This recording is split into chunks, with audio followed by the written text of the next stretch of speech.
everyone, it's Karen with Yes Please Paper Crafts, and today we're in my craft room and I want to talk a little bit about my flip bins where I store my 12 by 12 loose papers. And I did a couple videos last year on the flip bins, and if you haven't had a chance to see those, I will put links in the description below to those two videos. But just really quickly, for those of you who haven't seen the video and you don't know what the flip bin is, basically all the flip bin is a bin or basket or some kind of a container that can store or fit 12 by 12 papers, and then something to create an angle, and then if you want to create like sections, you can add dividers.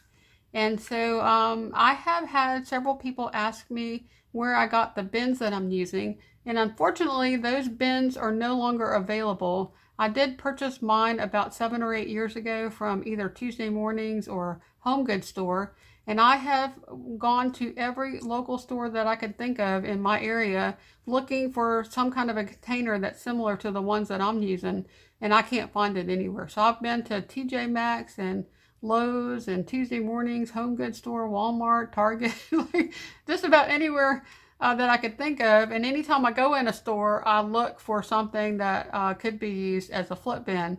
So then I started searching online, and I still couldn't find anything even online. I was really frustrated and I kind of gave up looking.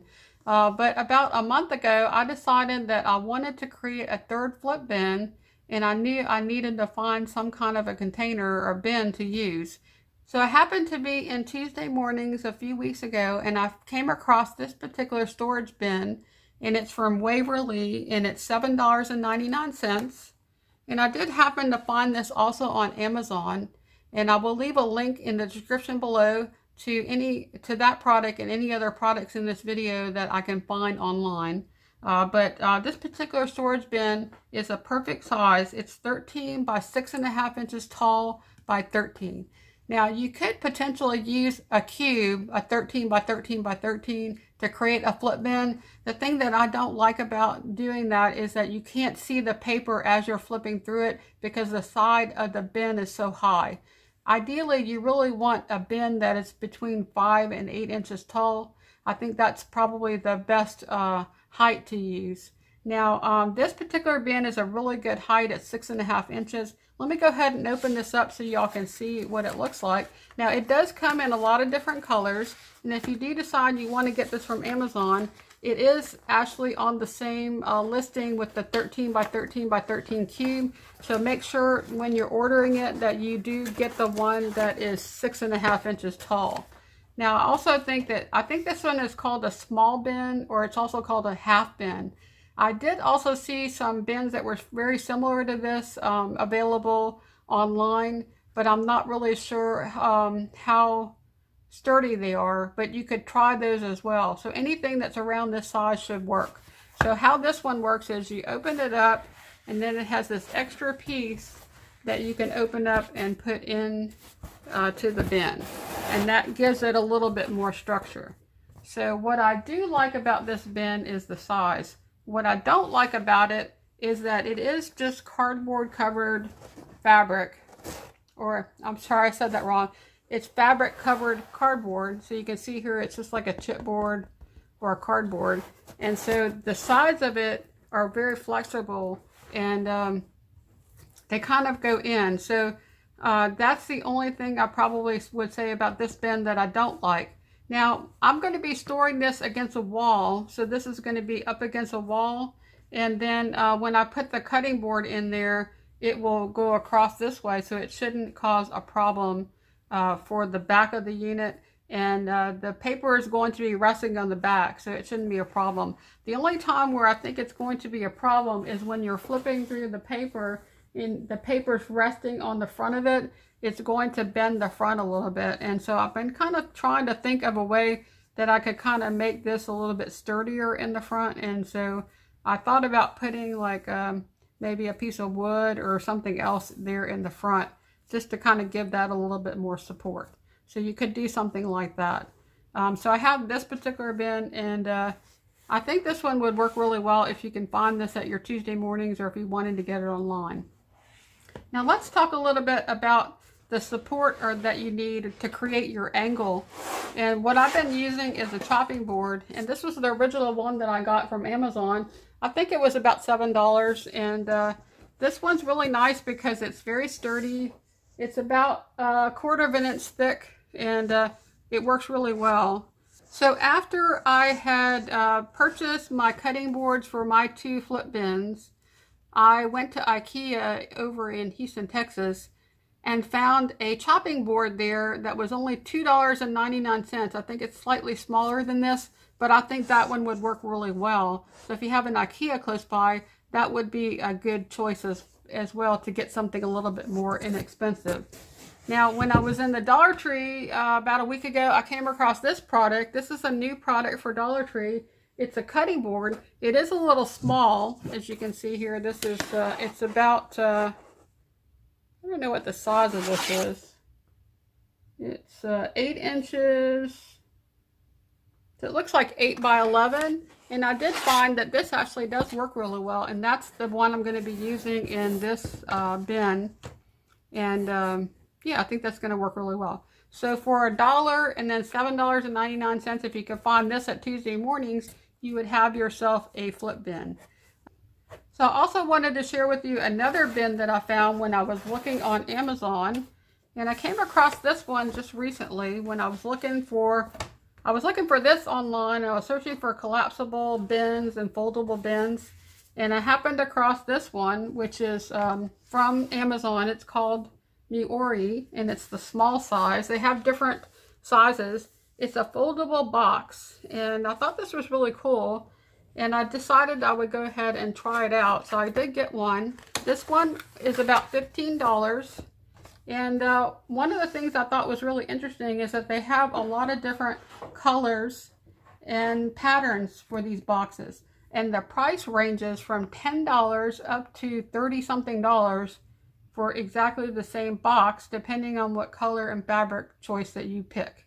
And when I purchased this originally, it was about $15, and when I went back later to look at it, the price had jumped up to $23 or $25. I can't remember exactly, and I'm thinking, well, I'm not going to pay that much. I paid $15 for the other one. I wanted to get a second one, and so I came across this web app called 𝗊𝗊𝗊𝗊, and you can put any Amazon product into this and put a price that you want to pay, and when the price drops to that price, they will notify you and send you an email. So they sent me an email. I think it only took about maybe a week for the price to drop back down to $15, and I was able to buy a second one. So I thought it was kind of a cool app. I'd never heard of it before.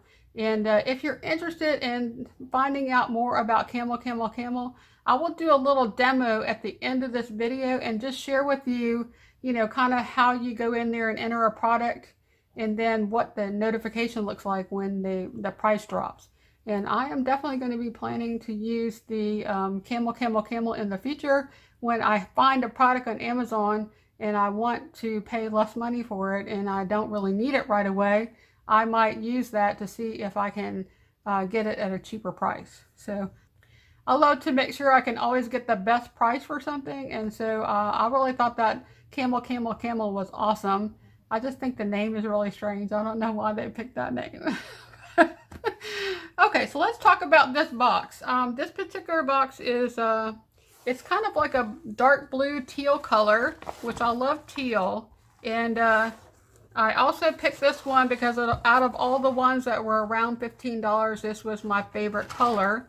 The cheapest one was a lime green. I think it was $10.50, but I like to match things, and everything in my craft room is kind of more of a teal or a green or blue-green color, and so this kind of fits more into my decor.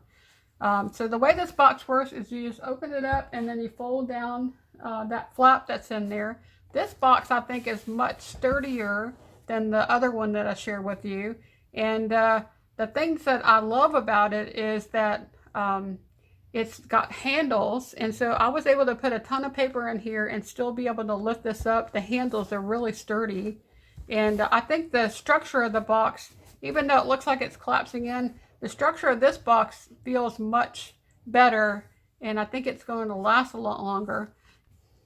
So what I don't like about this box is how tall it is, because it's 10 inches.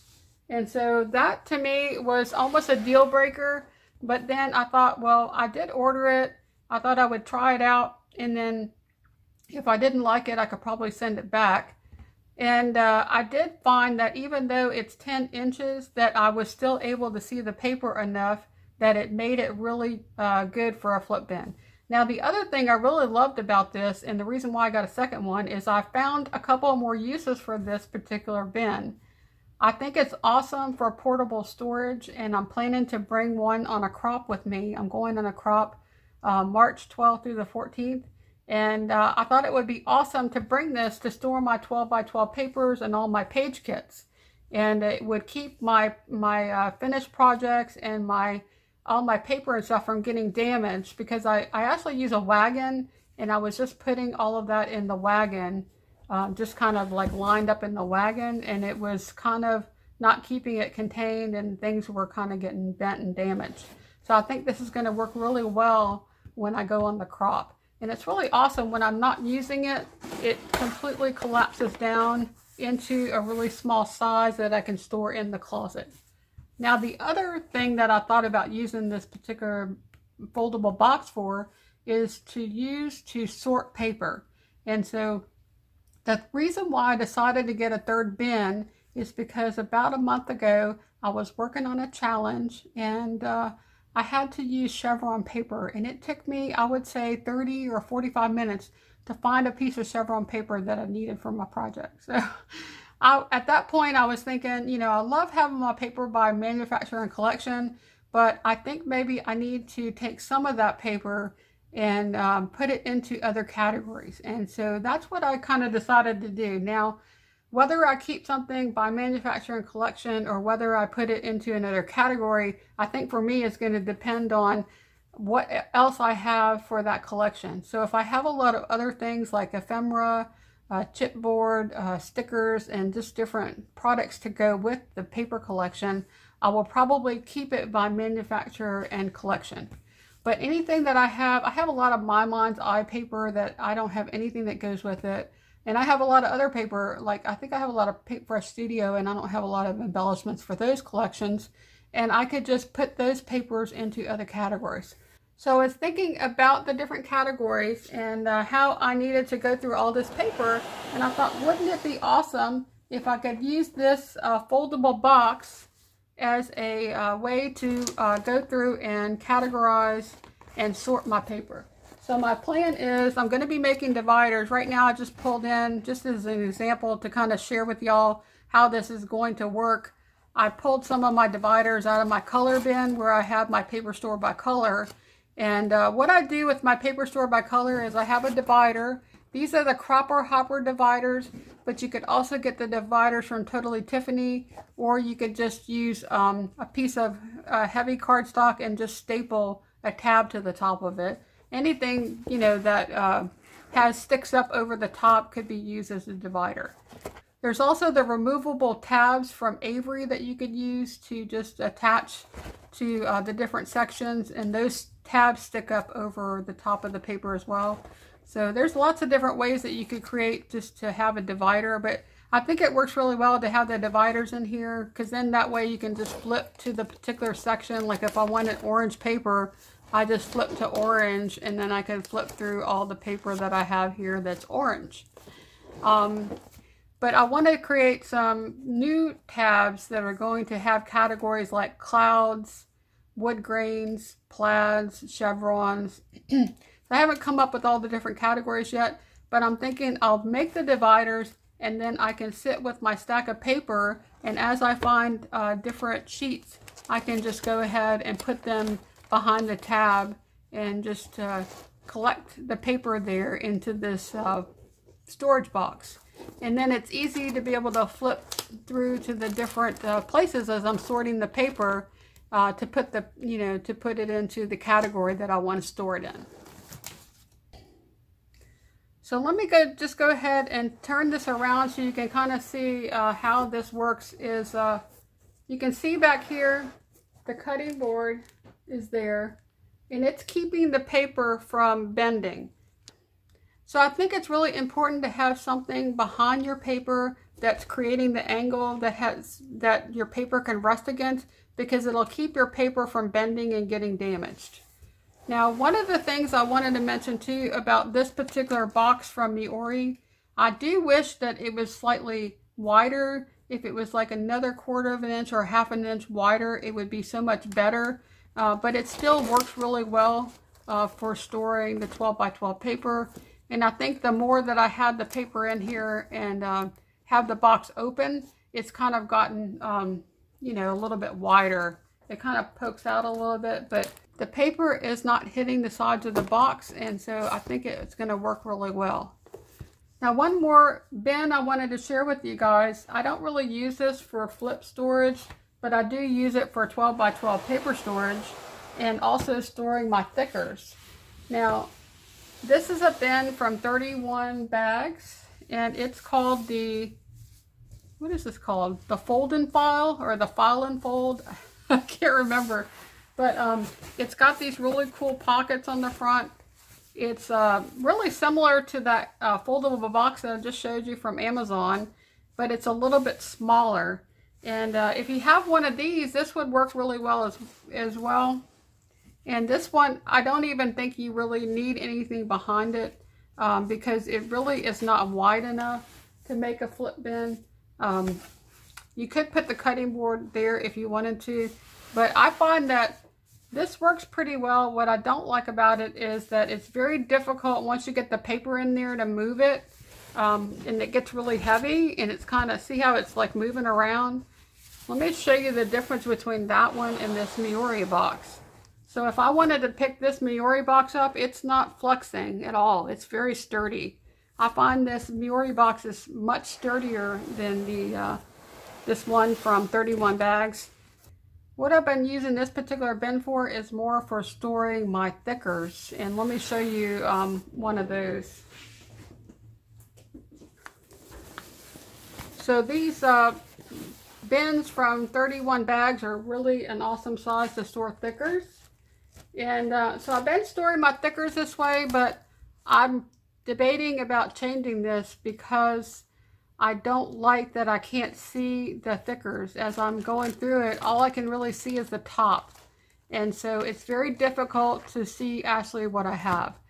I would really have, I think I would really prefer to store the thickers going the other way like this. And being able to flip them on their sides. And so I'm trying to figure out something else that I could use to where I could do this. Because I think with thickers, it would be so much better to be able to see more of what I have. And so I'm trying to figure out a way that I can actually use these fold and file boxes from 31 bags. And right now I have, I think, about 4 of them, but I can't figure out what actually is something that's really good to store in there. So if y'all have these 31 bag boxes or bins, I would love to know what y'all use these for. And also, if you have a bin or a box or some kind of a basket or container that you have used to create a flip storage bin, I would love to have you leave a comment sharing that with everyone, because I know there's people out there looking for the perfect bin to create a flip bin storage system. So be sure to stick around if you're interested in seeing the demo of 𝗊𝗊𝗊𝗊𝗊. That's all I have for you guys today, and I hope you enjoyed this video. And if you did, please give it a like. And if you would like to see more videos, please subscribe. And we'll see you next time. Bye now. Okay, so I'm going to go ahead and give a demo of 𝗊𝗊𝗊𝗊, and I'm going to start off by going to Google Chrome. Now I have a Windows 10 computer, and I like to use Google Chrome because it has some added features, and I think it's more reliable than using Internet Explorer. But you could also do this with Internet Explorer, or if you're on an Apple, like an iMac or something, you can use Safari. So I'm going to go ahead over here to Google Chrome, and I'm going to click on that and open it up. And then the next thing you need to do is go to 𝗊𝗊𝗊𝗊𝗊, and to do that, you just go ahead and type in the address 𝗊𝗊𝗊𝗊.com, and that will take you to their site.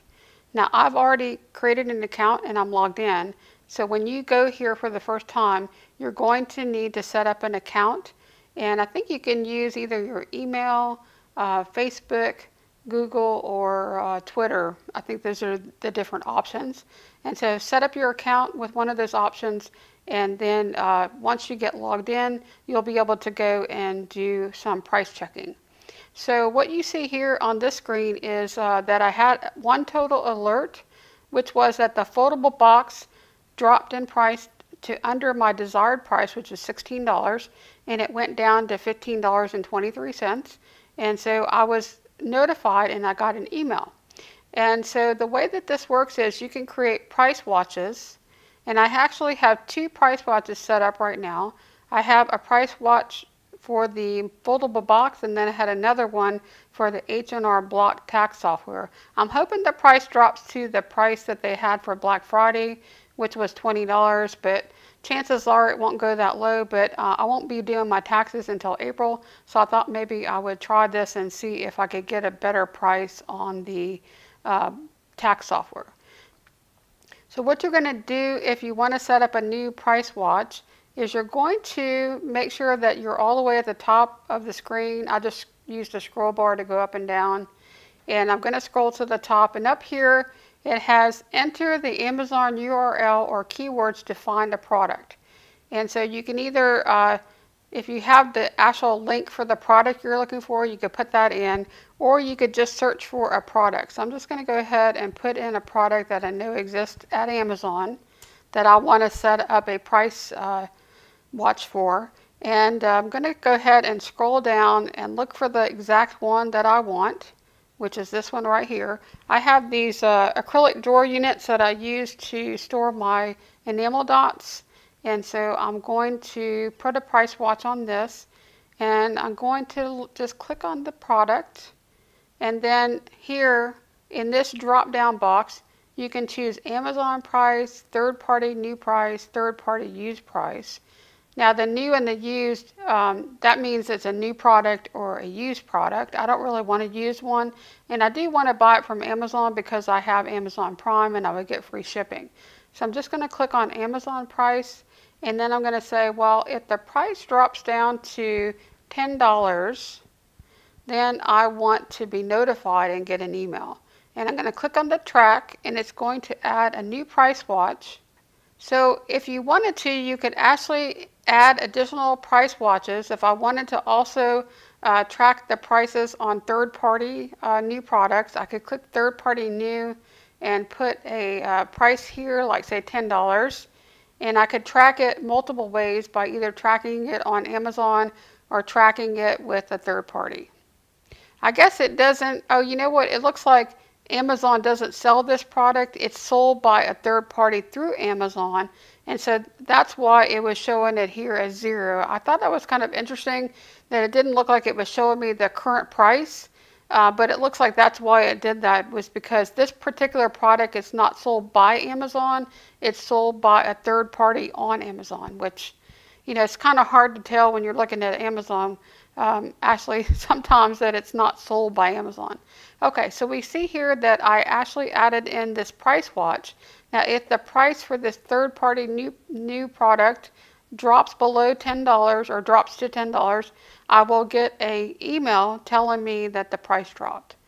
The other thing I wanted to share with you about this particular website is that if you wanted to go over to the tools, you can click on tools. There's something called a browser add-on that you can add onto your computer. It's available only for Chrome and Firefox. So you can only use it for those two types of browsers. But if you wanted to install this, you can go here and just add it to either Google Chrome or Firefox if you use one of those. And it will actually kind of incorporate Amazon and 𝗧𝗪𝗪𝗪𝗪 together. So I'm going to go ahead and click on Add to Chrome. And this does just make it easier to use 𝗧𝗪𝗪𝗪𝗪. And so I think that if you really like this tool and you want to use it and you do a lot of shopping on Amazon, it might be worth it to you to actually put in this browser extension. So the way that this works now is when you browse to a product page at any supported retailer, the camel icon in your toolbox will be enabled. So up here at the very top, you'll notice that now I have this little camel. And so if I go to a particular website, like say Amazon or another retailer that might actually have be feeding data into this camel, you will be able to see it on the actual website together. So let's go ahead and try that out just so you can see how that works. I'm going to go ahead and go over to Amazon. I'm going to search for the product that we were looking at earlier. And once I find that product, let's see, where did it go? Right here. Then I should be able to click on the camel up here, and it should show me all the pricing information within this little window. So that way you don't have to go out to a separate site, and you don't have to copy the links or search for the products within Camel. You can actually just do it from Amazon, and when you get to a product that you want to add a price check on, you can just click this little icon here up at the top. Anyway, I hope that this helps you guys out there with if you want to be able to do some price checking and price watching on products on Amazon. And I just thought this was a really cool app that I had never seen before, and it did help me to save money because instead of spending over $20 for that foldable box, I was able to pick it up for $15. So I hope this helps y'all to use Camel. And if you have any questions, please be sure to leave a comment on this video.